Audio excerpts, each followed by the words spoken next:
Hi, I'm Anna from Roseberys, and today I'm at Sambourne House in London, just off Kensington High Street, home of the legendary punch illustrator Linley Sambourne.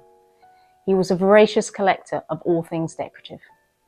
After the deaths of Linley Sambourne and his wife Marion, the interiors were largely preserved thanks to the efforts of their children and grandchildren. Stepping into the house today is like discovering it much as they left it. With this in mind, let's start exploring this wonderful museum house and some of its standout pieces.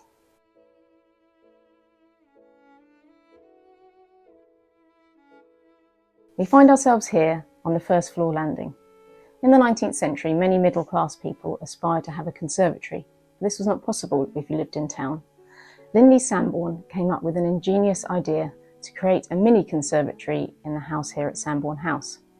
He removed the rear glass window and inserted this glass box which projects out into the garden of the property. Inside you can see an aquarium, which would have originally been filled with goldfish, and a fountain in the centre. Natural history and the origins of the species were very much the topic of the age, so it's very appropriate that Sambourne had this mini conservatory installed in the property, as it was very much in keeping with the fashion of the age. Here in the main bedroom at Sambourne House, I'd like to tell you a little bit more about this beautiful threefold screen. In the second half of the 19th century, Japanese aesthetic was very popular.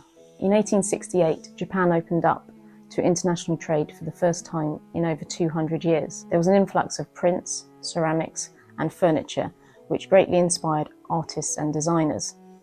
This screen has imitation lacquer with beautiful bird, flower and landscape motifs, which was very much in keeping with the fashion of the day.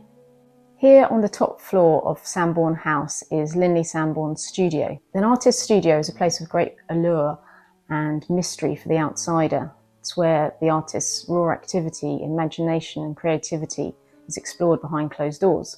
This is Linley Sambourne's easel. It's adjustable and is on a smaller scale than a lot of artists' easels, but he worked on a smaller scale being an illustrator. He frequently worked into the night and had this gas lamp fitted in the 1880s by a company called Sugg & Co, who provided Victorian London with all the gas street lamps. The Roseberys Fine Decorative sale includes 2 easels with artist associations. The first belonged to Victor Willing, the husband of Paul Arago, who himself was a notable artist.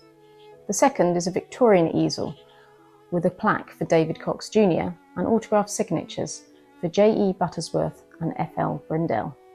Entering the drawing room on the first floor of Sambourne House, I was instantly drawn to this beautiful bronze sculpture in front of a stunning stained glass window with its elegant interlocking forms. This is a statue of Psyche and Cupid and is after a Roman antiquity, itself a copy of a Hellenistic model.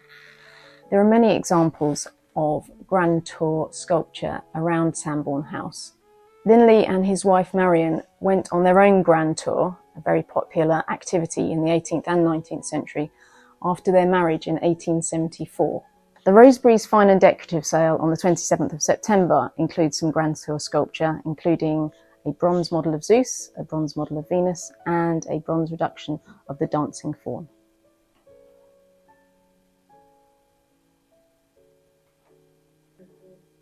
So that concludes our whistle-stop tour of Sambourne House. The museum truly provides an insight into Victorian interiors and life.